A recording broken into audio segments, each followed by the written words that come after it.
Hello, and welcome to Radical Candor, a podcast from Panoply and Gretchen Rubin's Onward Project about how not to hate the boss you have or be the boss you hate. I'm Kim Scott, co-founder of Candor Inc., former executive at Google and Apple, and CEO coach at Twitter, Qualtrics, and a bunch of other great companies. And I'm Russ Laraway, also co-founder of Candor Inc. and career-long operational manager across the Marines, Google, and Twitter. So as you all know, we've been talking through our episodes about being a better boss and working better with the boss you have. But today we want to talk about deciding whether you want to be the boss, whether management is the right thing for you. Maybe you're thinking about becoming a manager. Maybe you are the boss, but you're wondering if that's actually what you want to be. In today's episode, we'll share a story about making the decision that management might not be the right fit. We'll talk about some ways to decide whether management is right for you. And we'll wrap up with the Candor Checklist, our practical, tangible tips for you. Let's get into it. We're really excited to have with us on the show today one of our investors, Hunter Walk from Homebrew. For a little bit of background, Hunter spent some time at Second Life in a product role there. He was also one of the great product leaders at Google and at YouTube specifically. And most recently, he started a super successful early-stage investment venture capital firm called Homebrew. Hunter, thank you so much for being here. Thanks so much for having me. Hunter, you've had a really interesting career path. And I think you've struggled with something that a lot of us have struggled with, the question of whether or not management is right for you. So going back in the past, you had become a really important product leader at Google. You're managing 40 people, which is huge on a product team. That's like managing in sales probably 5,000 people. And you decided that managing people, being the boss, wasn't what gave you pleasure in your career. It wasn't what gave you strength. And you say it all started with the promotion itself. Can you tell us a little bit about your promotion to leader? Mm-hmm. Sure. You get promoted to management based upon the strength of your abilities as an individual contributor, not necessarily experience that you've had actually in a people manager role.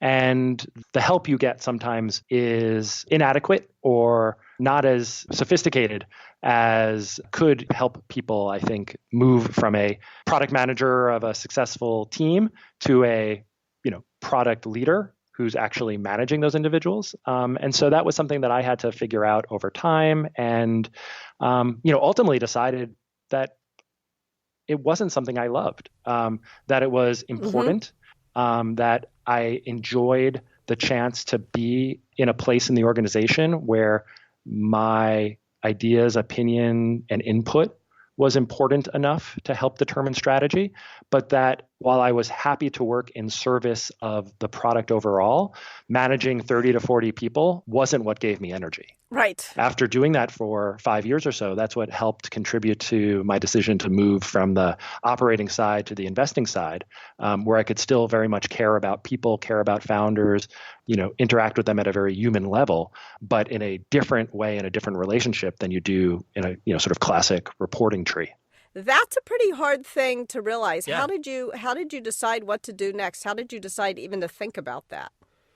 Yeah, it was really hard because I got stuck knowing that was true about myself, but also not wanting to give up the position in the org, not wanting to be downstream from strategy. And I couldn't figure out how to separate the managerial responsibilities, from the impact. And I guess recognized or realized that within some of these large companies, it's difficult to do that. And so that's where I sort of stepped away a little bit. I don't think I could have figured that out without taking a little bit of a sabbatical. I took sort of 2 months off in the summer of 2011 and was working through that question when my partner here at Homebrew, Satya, left his job at Twitter. And so I sort of shifted my thinking from how am I going to resolve this conflict of wanting to have impact but not wanting to be a manager of a large team to, what can Satya and I create together? So it's really kind of perfect. I mean, the timing that you guys were both in this transitional phase. What would you guys have done if this hadn't happened so perfectly?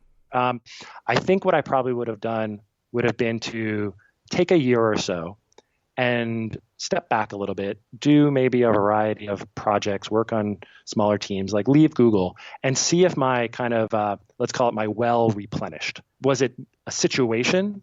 Was there something about the dynamic that was otherwise sort of convincing me that I wasn't happy or getting energy from managing? Or was it just a true statement about the sort of type of person I am, where I was in my career?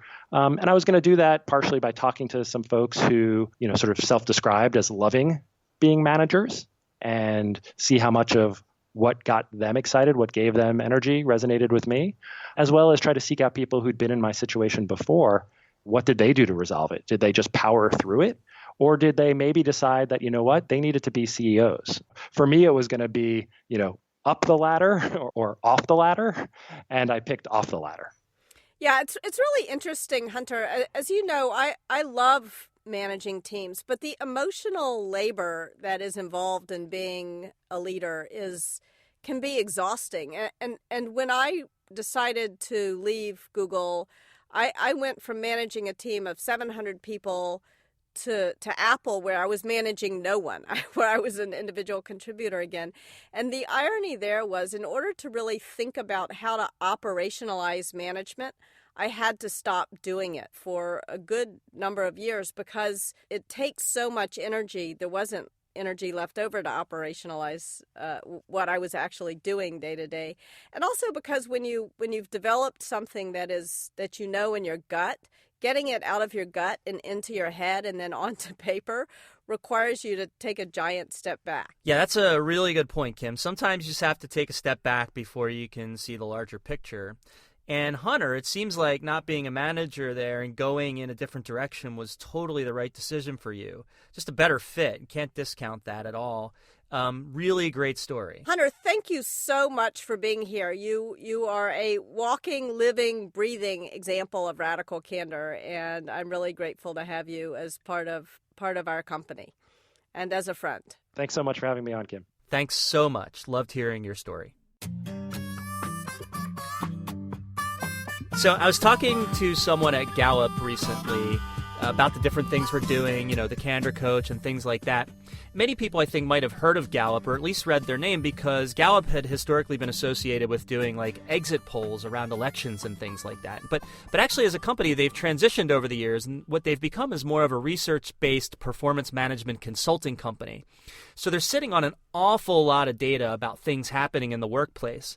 And so in this conversation I was having with this guy at Gallup, he shared some really interesting data about management, and I'll give you the rough kind of breakdown here. But basically, he shared that somewhere in the neighborhood of 10% of people are pre-wired for management. You can actually often identify these kids on the playground. That person should be a manager. And wow. I think, as a parent, I've seen this before. And of course, I feel like I probably don't quite have that right. But through this conversation, it became kind of clear that usually if you're having that instinct about someone, that might be one of the important markers that this person could potentially be a pretty good manager. My daughter, Margaret? 100%. 100%. Margaret she'll be a great manager. And then I'm going to skip over the middle bucket and say there is some very large number of people. The numbers are in the neighborhood of 50 to 70%. The population just shouldn't be a manager. There's really no case. And so it's this middle 30 to 40% that, while not necessarily naturally predisposed, can absolutely be taught. I think this is really important. And this data is directionally correct. I'm not quoting directly from the research study. But the really important takeaway is a really small number of people are ready to go out of the box to manage. A very large number of people should never do it. So I think what happens in a lot of companies, Hunter mentioned this in his interview, where the top individual contributor ends up getting promoted to management. As I noted, I think that's pretty arbitrary selection criteria. I think the problem is that how do you communicate to a team of people that someone other than the top performer is going to get the highly coveted job as manager? Like, can you imagine telling a team, yeah, we're going to take the lowest performer over there and we're going to make them the manager of the team? Well, probably not the lowest performer, but maybe if we had a less arbitrary selection criteria, it could be that the worst salesperson on the team is the best candidate to manage the team. Yeah, you're right. Actually, I'm sold. So it's possible that even though you're great at your job, you shouldn't be managing the team. There's lots and lots of people who are in that situation. Yeah, and look, if you're not supposed to be a manager, if you shouldn't be a manager, if you don't want to be a manager, it doesn't mean you're a bad person. It just means, just get in touch with what you really want and what you really care about, like Hunter did. So you may be wondering about this. You're starting to doubt whether or not you should be a manager, whether it's the path that you want to take. Let's talk about some of the signs that you might not be destined for management, that you might hate being a boss.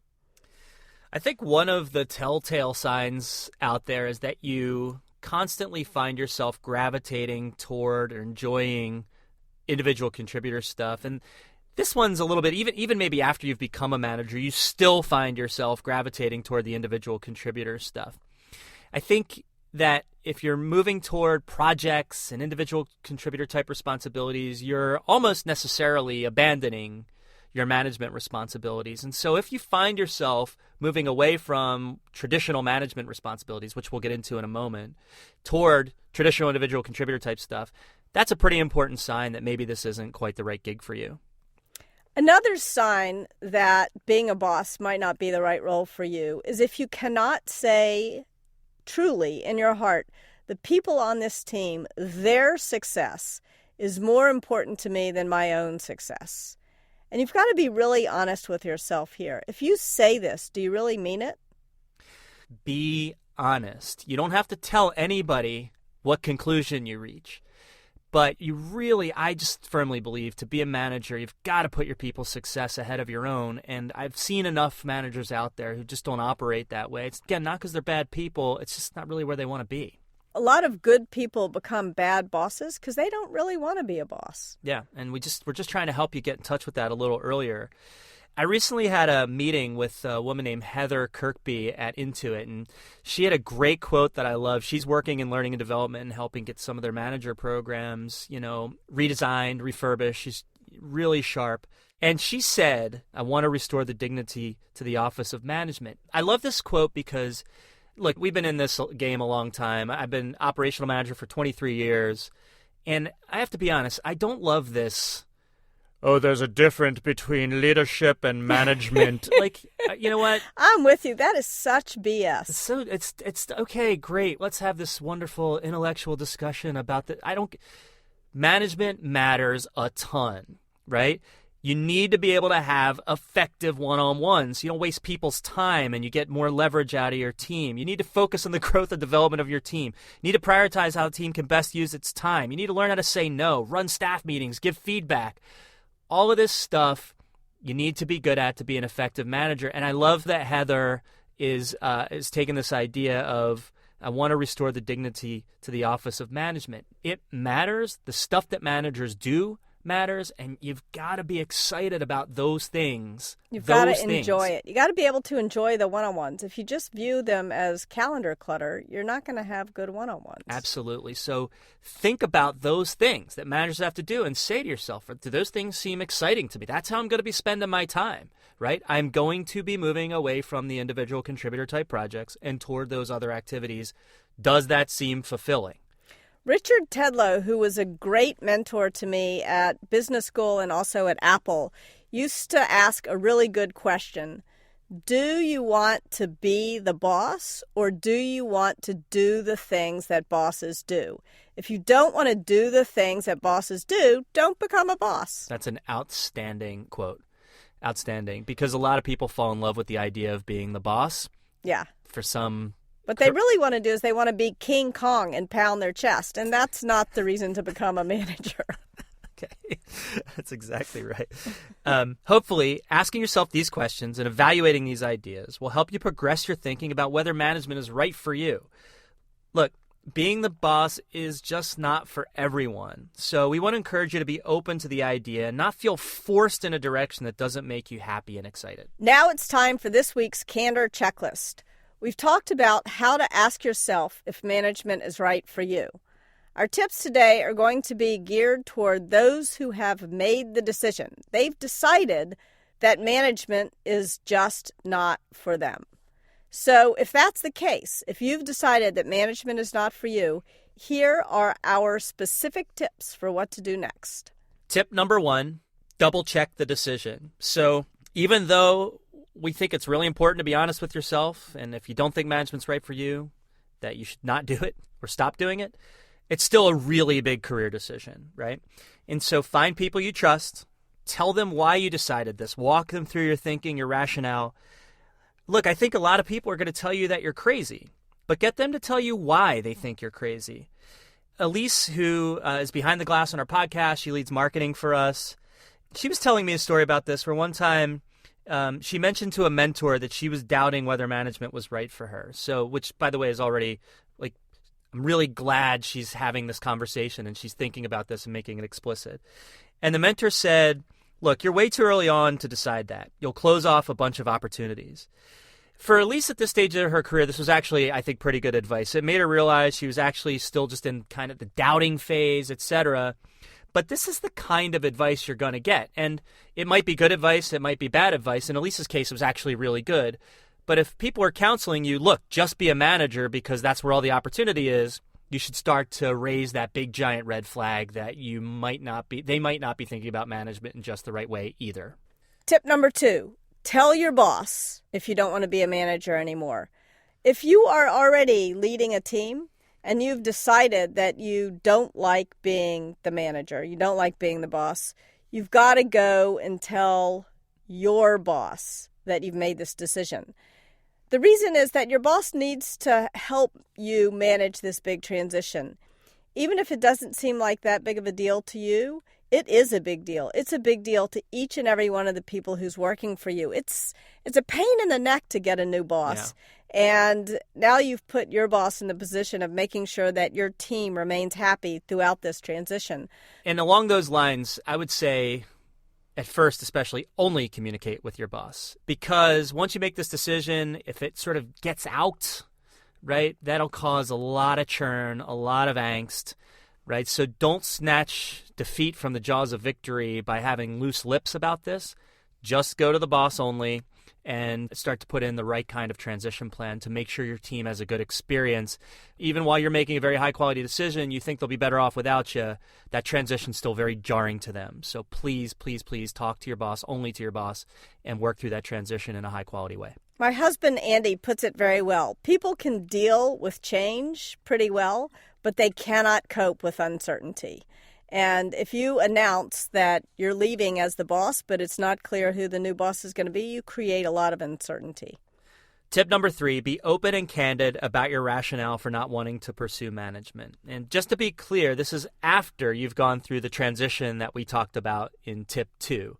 Certainly make sure you don't create a lot of angst and uncertainty for the team by talking about this ahead of time with anyone but the boss. But after this is all rolled out, the transition's happened, and you're in your new job, absolutely be open and candid about your rationale. Talk to people about why you made the decision that you made.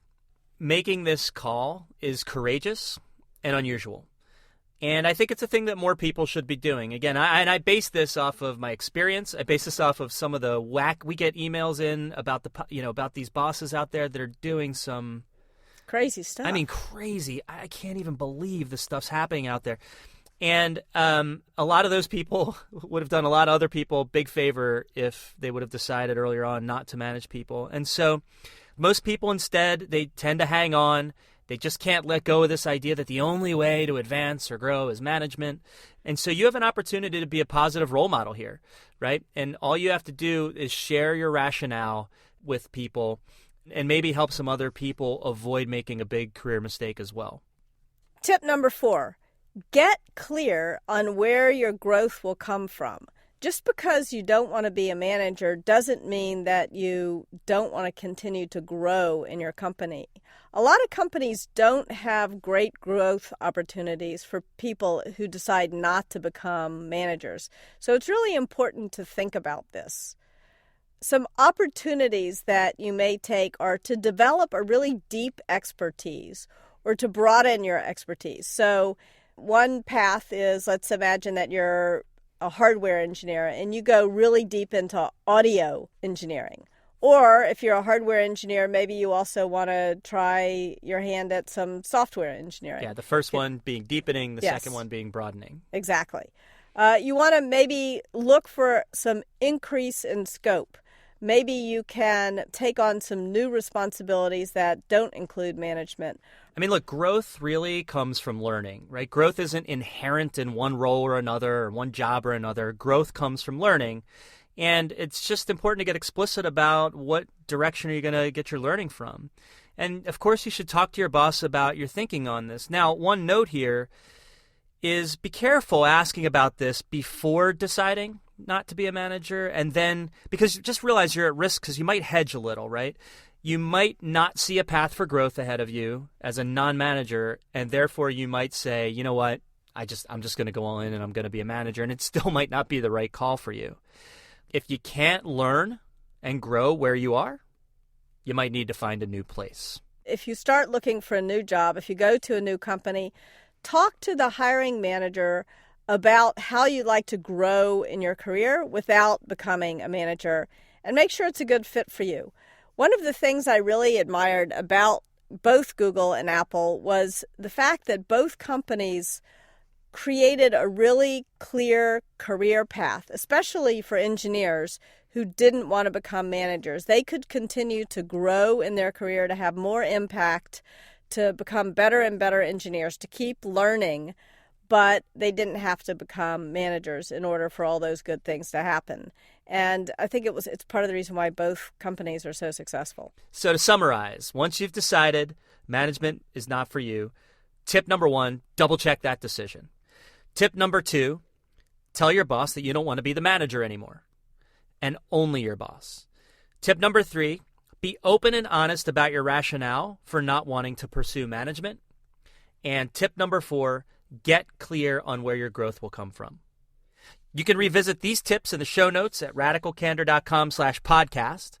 We'd also love to hear about your journey through this process, so please feel free to reach out at podcast@radicalcandor.com or by leaving us a voice message at 2626-CANDOR. We'd love to feature your stories on the podcast or on our blog in the future. Believe us, others are going through similar situations, and it can be so helpful to them to hear stories about people who are like them. And that's it for this week's episode of Radical Candor. Our producers are Kristen Meinzer and Jennifer Lai. Thanks also to Laura Mayer and Andy Bowers at Panoply, and to Elise Lockhart at Candor Inc. Our theme song is written and performed by Cliff Goldmacher. Please let us know what you think of the show and share your stories and questions with us. You'll find us on Twitter @Candor.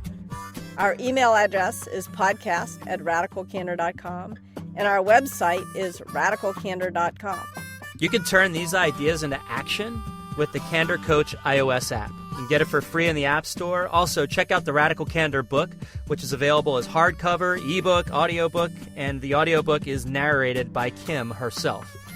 If you like the show, please help us spread the word. And make sure to subscribe to us on iTunes, Stitcher, your favorite podcast app, so that you can automatically get each new episode. Radical Candor is part of the Onward Project, which also includes Side Hustle School and Happier with Gretchen Rubin. In a recent episode of Side Hustle School, we hear the story of an engineer who makes $1,000 on the side by snuggling. That is definitely not my side hustle. There's no doubt about it. That's not mine. But, I am a big snuggler. well, by the way, Kim, it turns out it's actually not that kind of snuggling. Oh. Yeah, so curious? Absolutely. Yeah, well, you need to listen to Side Hustle School to find out what in the world this is all about. I'm Kim Scott. And I'm Russ Laraway. We'll talk to you next time. Thanks for listening.